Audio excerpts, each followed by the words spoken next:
Hey guys, welcome back to my channel say hi to studies Cheshta Washne. So guys, आज की video में हम लोग कंपैरेटिव कॉस्ट एडवांटेज थ्योरी को कवर करेंगे। लास्ट वीडियो में हम लोगों ने एब्सोल्यूट एडवांटेज थ्योरी को कवर किया था एंड उससे पहले वाली वीडियो में मैंने इन सारी थ्योरी की आपको कुछ कॉमन एजम्पशंस पढ़ाई थी। दोनों ही वीडियोस अगर आपने नहीं देखी हैं तो पहले आप डिस्क्रिप्शन में प्लेलिस्ट दे रखी है, उधर से जाकर उन दोनों को समझो एंड देन फर्दर इस पे कंटिन्यू करना। So without any further due, let us begin with the concept of comparative cost advantage theory. Okay, comparative cost advantage theory. This theory was propounded by David Ricardo. ये मैंने आपको पहले भी बताया था कि डेविड रिकार्डो ने कंपैरेटिव कॉस्ट एडवांटेज थ्योरी को बनाया था। ही स्टेट्स दैट, उन्होंने ये बोला, for any country it is better and more beneficial for producing one goods from the two goods. उन्होंने ये बोला, कोई भी कंट्री हो अगर वो दो गुड्स प्रोड्यूस कर रही है तो उसके लिए ज्यादा बेनिफिशियल रहेगा कि वो दो के बदले कोई एक गुड ही प्रोड्यूस करे। क्यों? Even they have the efficiency to produce both. मतलब अगर उस पर इतनी इफिशियंसी है, इतना पैसा, इतना लेबर कैपिटल, मतलब सारे फैक्टर, प्रोडक्शन वगैरह सब कुछ है उस पर, मतलब उसमें इतनी इफिशियंसी है कि वो दोनों गुड्स भी प्रोड्यूस कर सकती है एक पर्टिकुलर कंट्री। उसके बावजूद भी उसको अगर एक ही गुड प्रोड्यूस करे तो ज्यादा बेनिफिट मिलेगा, ऐसा डेविड रिकार्डो ने बोला। He said from those two goods one goods will give them more profit if exported. उन्होंने ये बोला, अगर दोनों गुड्स को तुम एक्सपोर्ट कर रहे हो, वहीं अगर उन दोनों में से किसी एक को ही खाली एक्सपोर्ट करोगे तो तुम्हें ज्यादा प्रॉफिट मिलेगा। ठीक, this same situation is applied for another country. यही सेम सिचुएशन दूसरी कंट्री के लिए अप्लाई होती है। बेसिकली हर एक कंट्री के लिए ये चीज उन्होंने बोली कि भाई दो गुड्स से अच्छा है एक गुड को प्रोड्यूस करो और उसी को एक्सपोर्ट करो, उसी का ट्रेड करो। He consider that country will produce, मतलब एक particular country, a country will produce good A. अगर एक कंट्री गुड ए को प्रोड्यूस करती है तो दूसरी कंट्री गुड बी को प्रोड्यूस करेगी। मतलब दोनों जने अलग अलग गुड प्रोड्यूस करेंगे, सेम गुड प्रोड्यूस नहीं करेंगे। Both the countries will export their goods to each other to form the relation of international trade. मतलब दोनों कंट्रीज एक एक गुड प्रोड्यूस करेंगी और दोनों जने एक दूसरे का गुड एक्सपोर्ट करेंगी, ट्रेड करेंगी, ताकि उनके बीच में इंटरनेशनल ट्रेड जो है वो बन सके। ओके, अब देखो बेसिकली कंसेप्ट क्या है। बहुत इजी सा कंसेप्ट है डेविड रिकार्डो का कि दो गुड्स प्रोड्यूस करने से अच्छा है एक गुड प्रोड्यूस करो, उसी को एक्सपोर्ट करो, उसी का इंटरनेशनल ट्रेड करो। जो गुड एक पर्टिकुलर कंट्री प्रोड्यूस कर रही है वो कोई दूसरा गुड प्रोड्यूस नहीं करेगी और दूसरी कंट्री जो गुड पहली कंट्री प्रोड्यूस कर रही थी वो उससे हटकर दूसरा गुड प्रोड्यूस करेगी। ठीक है, अब अगर हम इसी चीज को एक टेबल के थ्रू समझें तो कंट्रीज ले ली हमने, सेम कंट्रीज ली हैं जो हमने एब्सोल्यूट कॉस्ट एडवांटेज थ्योरी की वीडियो में ली थी, India and Nepal. Production before international trade. अब ये वाली जो थ्योरी है इंटरनेशनल ट्रेड की, इससे पहले का अगर हम ट्रेड देखें तो कैसा था। इसमें क्या बोला कि एक कंट्री एक ही गुड प्रोड्यूस करेगी। हाँ, दोनों कंट्री दोनों ही गुड्स प्रोड्यूस कर रही हैं। अब सपोज करो India rice and wheat produce करती है इन किलोग्राम्स। ओके, इंडिया ने राइस प्रोड्यूस करे 10 kg एंड व्हीट भी सेम प्रोड्यूस करा है 10 kg। ठीक है, नेपाल ने प्रोड्यूस करे 4 kg एंड व्हीट करा उसने 8 kg। टोटल मिलाया इसका 14, इसका 18। अब देखो इंडिया के पास दोनों चीजें बहुत सफिशियंट हैं, उसको कहीं से इंपोर्ट कराने की जरूरत नहीं है। नेपाल के पास हम मान लेते हैं कि व्हीट तो अच्छा खासा है बट उसको अगर राइस की नीड होगी तो वो यहाँ से इंपोर्ट करा लेगा, यहाँ से इसका एक्सपोर्ट हो जाएगा। तो इतना ज्यादा प्रॉफिट दोनों कंट्रीज को नहीं होगा जितना वो खाली एक ही गुड प्रोड्यूस करके कर सकते हैं। ठीक है, अब ये थोड़ा कच्चा पक्का समझ में आया होगा। अगर हम इसी को एक सिंबॉलिक रूप में समझें तो कैसा होगा। देखो कॉस्ट रेशियो अगर हम इंडिया का देखें तो राइस की अगर हम बात करते हैं, राइस इंडिया ने कितने करे थे 10 kg, नेपाल ने कितने करे थे 4 kg। ये सेम जो डिजिट आप देख रहे हो ये टेबल में से ही मैंने सेम टू सेम उतारी है। ठीक है, हम टेबल को यहाँ पे एक्सप्लेन कर रहे हैं विद द न्यूमेरिकल। तो देखो इंडिया ने कितने करे थे 10 kg एंड नेपाल ने करे थे 4 kg। अब इन दोनों को डिवाइड करेंगे हम तो 2.5 आया।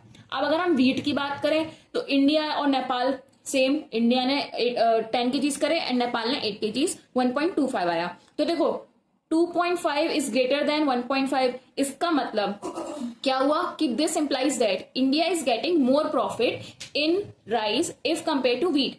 ऑफ कोर्स राइस की और वीट का हमने अलग अलग कॉस्ट रेशियो निकाला है, तो ओवरऑल हमने ये देखा कि अगर इंडिया खाली राइस का एक्सपोर्ट करती है वीट के मुताबिक तो उसको ज्यादा प्रॉफिट हो रहा है इफ कंपेयर टू वीट का export.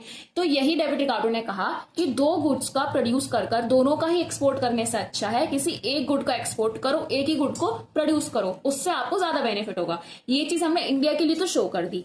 So India will produce rice and import wheat from Nepal. तो ये निकला कि भाई इंडिया को अगर ज्यादा प्रॉफिट राइस में हो रहा है तो राइस प्रोड्यूस करे, उसको ही एक्सपोर्ट करे, उसका ही इंटरनेशनल ट्रेड करे, और वीट की अगर उसको कमी लगती है तो वो नेपाल से एक्सपोर्ट करा ले। ठीक, अगर हम वहीं कॉस्ट रेशियो निकाले नेपाल का, तो राइस का अगर हम पहले निकालते हैं नेपाल अपॉन इंडिया करेंगे, ऊपर हम पहले इंडिया का निकाले तो इसलिए हमने इंडिया अपॉन नेपाल किया।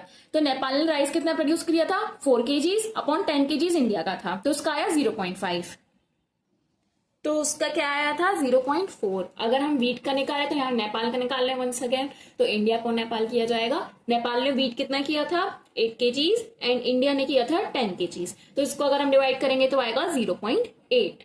तो 0.8 ज्यादा है 0.4 से, तो ये क्या इंप्लाई करता है कि नेपाल को वीट प्रोडक्शन में ज्यादा प्रॉफिट हो रहा है इफ कंपेयर टू राइस, तो इसलिए नेपाल को वीट प्रोड्यूस करना चाहिए और राइस को इंपोर्ट करा लेना चाहिए इंडिया से। This implies that Nepal is in the more profit in the production of wheat. Wheat produce करने से भाई उसको ज्यादा प्रॉफिट हो रहा है इफ कंपेयर टू राइस। अगर हम राइस से कंपेयर करते हैं तो नेपाल विल प्रोड्यूस व्हीट, इसलिए नेपाल जो है वो व्हीट को प्रोड्यूस करेगा और राइस को इंपोर्ट करा लेगा। अब यहाँ पर जो है दोनों ही कंट्रीज के डिफरेंट डिफरेंट गुड्स हो गए, राइस एंड व्हीट, और दोनों को ही अपना अपना प्रॉफिट हो गया।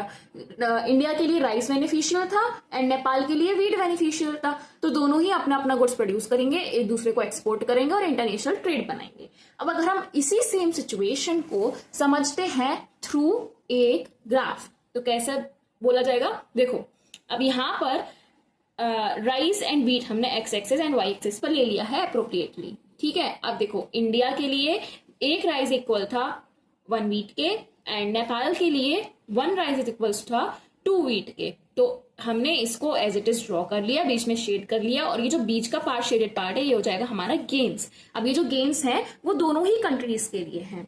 ठीक है, अब अगर आपको समझ में नहीं आया कि एक राइस 1 वीट के और एक राइस 2 वीट के इक्वल कैसे हुआ, तो लास्ट वीडियो में मैंने आपको समझाया था, बट फिर भी मैं आपको फिर से बताती हूँ। देखो इंडिया का क्या था, 10-10 थी दोनों चीजें, वीट भी एंड राइस भी। तो देखो 10 wheats is equals to 10 rice है। अगर मैं W को यहाँ छोड़ती हूँ तो 10 R अपॉन ये यहाँ डिवाइड में जाएगा, 10 से 10 कट गया, यहाँ 1 बचा, यहाँ पर भी कुछ नहीं है तो यहाँ पे भी हम 1 लिखेंगे। तो 1 wheat is equals to 1 rice. तो इंडिया का क्या है, 1 rice is equals to 1 wheat. ठीक, नेपाल की अगर हम बात करते हैं तो नेपाल का क्या प्रोडक्शन था, 4 R थे यानी कि राइस एंड W मतलब वीट, कंफ्यूज नहीं होने का। ठीक है, तो 4 R is equals to 8 wheat. अब मैं अगर R की बात करूं तो R यहाँ है is equals to 8 W upon ये यहाँ पर 4 जो है यहाँ पर ये डिवाइड में चला जाएगा, तो ये यहाँ आ गया, इसको हम काटेंगे तो 2। तो नेपाल की अगर हम बात करें तो 1 rice is equals to 2 wheat, तो वही यहाँ पे किया है 1 rice is equals to 2 wheat. ये graph as it is same concept से बनाया है जैसा कि हमने एब्सोल्यूट एडवांटेज थ्योरी के कॉन्सेप्ट में बनाया था। ठीक है, अब देखो मैंने बताया ना कि ये गेन हो जाएगा, तो ट्राइंगल ABC, ये जो ट्राइंगल है ABC, ये जो ट्राइंगल है ये हमको दिखा रहा है कि इंटरनेशनल ट्रेड से कैसे इंडिया एंड नेपाल बोथ दोनों ही कंट्रीज को गेन अटेन हुए हैं through the production of only 1 good. ठीक है, comparative cost advantage theory basically क्या है कि दोनों कंट्रीज को साथ में कंपेयर किया जाए, दोनों गुड्स को कंपेयर किया जाए तो एक के प्रोडक्शन में ज्यादा प्रॉफिट है। और एब्सोल्यूट कॉस्ट एडवांटेज थ्योरी क्या थी कि दोनों की एब्सोल्यूट कॉस्ट में जो डिफरेंस है उसकी वजह से इंटरनेशनल ट्रेड पर क्या इंपैक्ट पड़ता है। कंपैरेटिव एंड एब्सोल्यूट दोनों ही थ्योरीज यहाँ पर फिनिश होती हैं। आई होप आपको समझ में आया होगा। अगर फिर भी कोई डाउट है तो आप कमेंट सेक्शन में पूछ सकते हो, I will try to clear them all. And अगर एब्सोल्यूट एडवांटेज थ्योरी नहीं समझी है या इसके एजम्पशंस, कंपैरेटिव की भी एजम्पशंस, दोनों की एजम्पशंस मैंने classical theory of international trade वाली वीडियो में समझाई हैं। प्लेलिस्ट नीचे गिवन है, दोनों वीडियोस जाके देखो, क्लासिकल थ्योरी वाली भी और एब्सोल्यूट कॉस्ट एडवांटेज भी। कंपैरेटिव ईयर हमारा यहाँ खत्म हुआ ये वाला कंसेप्ट। नेक्स्ट वीडियो से हम लोग समझेंगे modern theory of international trade. So अगर अच्छा लगा तो प्लीज लाइक करना, सब्सक्राइब करना, शेयर करना, एक अच्छा सा कमेंट भी करना। and stay tuned. Thanks for watching.